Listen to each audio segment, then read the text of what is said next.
भगत सिंह की चिता के बारे में आप सभी जानते हैं। राजगुरु सुखदेव को क्यों फांसी पे चढ़ना पड़ा? इतने योद्धा हमारे देश के बलिदान, चंद्रशेखर आजाद को बलिदान क्यों होना पड़ा? राम प्रसाद बिस्मिल को क्यों बलिदान होना पड़ा? ये विचार करने की आवश्यकता है। और हमको पढ़ा दिया, दे दी हमें आजादी बिना खड़ग बिना डाल, और हमने भी बचपन में स्वयं याद किया। वो तो भला हो आर्य समाज का, जिसने बताया कि आप ना समझो इस देश को स्वाधीनता यूं ही मिली है, आप ना समझो इस देश को स्वाधीनता यूं ही मिली है, हर कली इस बाग के खून पीकर खिली है, और मस्त सौरभ रूप था ये रूप बहारों को मिला है, मस्त सौरभ रूप था ये रूप बहारों को मिला है, ये शहीदों के उबलते खून का ही सिलसिला है, ये शहीदों के उबलते खून का ही सिलसिला है। 1947 के बाद जब देश आजाद हुआ, आप विचार करो, आपके देश को, हमारे देश को स्वतंत्र कराने के लिए भी कितना परिश्रम लगा था। बिना परिश्रम के संभव था स्वतंत्र होना? नहीं था। उसके लिए अनेकों लोगों ने अपने प्राणों की आहुति दी, तब आप और हम स्वतंत्र हुए। हमें भी बचपन में गुनगुनाया गया, आपने भी गुनगुनाया होगा, दे दी हमें आजादी बिना खड़ग बिना ढाल। अब विचार करो, बिना खड़ग बिना ढाल आजादी आई। 23 साल के नौजवान फांसी का फंदा चूम गए और हमें सिखाया गया, दे दी हमें आजादी बिना खड़ग बिना ढाल। आप विचार करके देखो, क्यों करतार सिंह सराभा को बलिदान होना पड़ा? भगत सिंह की चिता के बारे में आप सभी जानते हैं। राजगुरु सुखदेव को क्यों फांसी पे चढ़ना पड़ा? इतने योद्धा हमारे देश के बलिदान, चंद्रशेखर आजाद को बलिदान क्यों होना पड़ा? राम प्रसाद बिस्मिल को क्यों बलिदान होना पड़ा? ये विचार करने की आवश्यकता है। और हमको पढ़ा दिया, दे दी हमें आजादी बिना खड़ग बिना डाल, और हमने भी बचपन में स्वयं याद किया।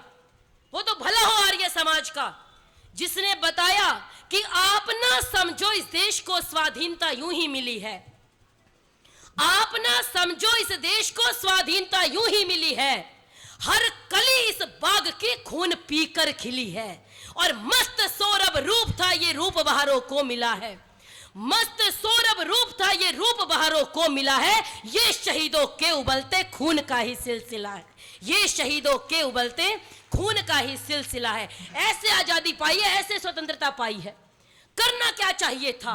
1947 के बाद जब देश आजाद हुआ, आजाद हुआ मतलब आजादी थाली में परोसी नहीं गई है।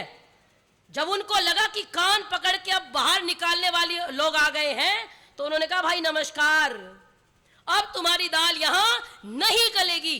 तब देश छोड़ करके गए हैं। परिश्रमी लोग, वेद की आज्ञा है, वेद हमको कहते हैं कि परिश्रम करो। आप विचार करो, झांसी की रानी लक्ष्मीबाई 23 साल की नवयुवती थी, पति दुनिया से चले गए लेकिन हार नहीं मानी।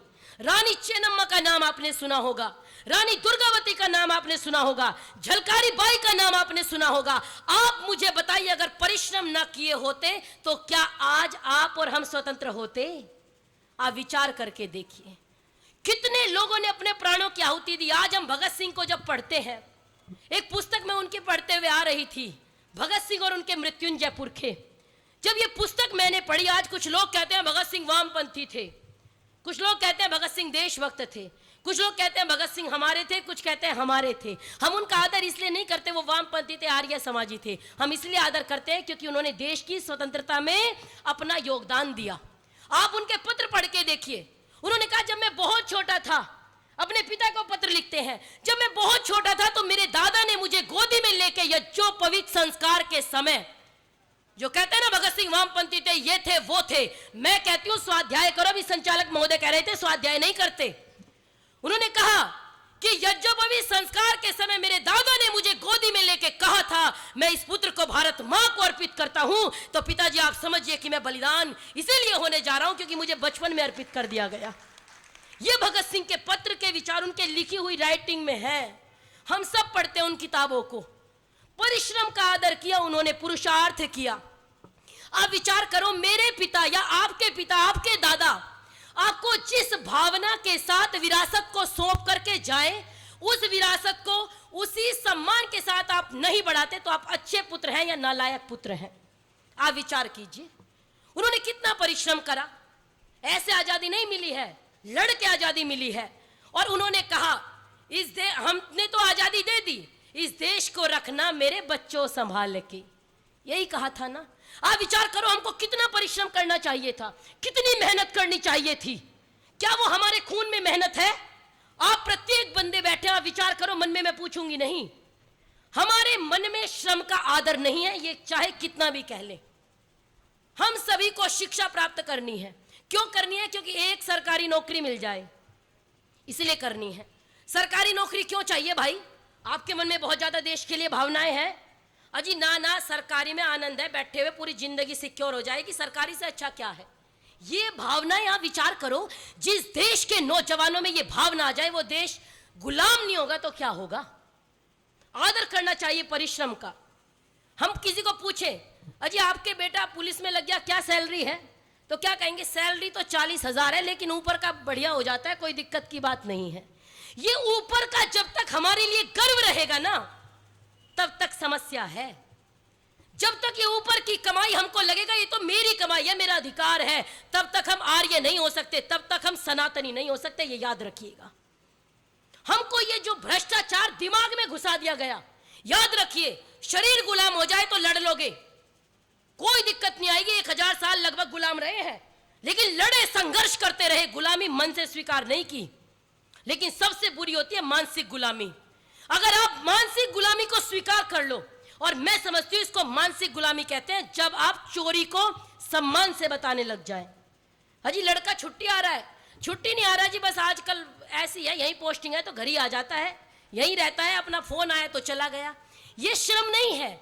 हम परिश्रम से जी चुरा रहे हैं, मेहनत करना नहीं चाहते। अगर मैं अध्यापक हूं तो मेरी जिम्मेदारी बनती है कि मैं भारत के भविष्य को पढ़ा रहा हूं तो मैं पूरी ईमानदारी से अपना कार्य करूंगा। अगर मैं किसान हूं, मैं देश के लिए कार्य कर रहा हूं, पूरी ईमानदारी से कार्य करूंगा। अगर मैं सैनिक हूं, मैं पूरी ईमानदारी से अपना कार्य करूंगा। अगर मैं धार्मिक प्रचारक हूं, धर्म का प्रचार करता हूं, और मेरी व्यक्ति को देख के भाषा बदल जाए तो मैं कुछ भी हो सकता हूं, धर्म का प्रचारक नहीं हो सकता। मुझे ईमानदारी से अपना कार्य करना चाहिए। प्रत्येक व्यक्ति अगर श्रम का आदर करेगा तो निश्चित मानिए यह देश उन्नति के रास्ते पे जाएगा। हम परिश्रम का आदर नहीं करते। जिसके 2 बच्चों की नौकरी लगी पड़ोस में, आप विचार करो, एक तो रोज ड्यूटी करता है, ईमानदारी से करता है, और एक बेईमान है, घर बैठा रहता है। तो हमको कौन सा अच्छा लगता है? जो बेईमान है, ये तो घर ही बैठा, घर की नौकरी है, क्या दिक्कत है? माता पिता भी गर्व से कहते हैं, यही कहते हैं ना। आप विचार क्या कहते हैं? अजगर करे न चाकरी, पंछी करे न काम, और दास मलुका कह गए सबके दाता राम। राम जी को और ले आएंगे, क्योंकि प्रामाणिक व्यक्ति तो चाहिए ना हमको। अब हमको कौन माने? तो हम क्या बताएंगे? अगर पत्नी जी कहे बाहर जाओ कमा के लाओ, तो हम कहेंगे ना, अजगर करे न चाकरी, पंछी करे न काम, और दास मलुका कह गए सबके दाता राम।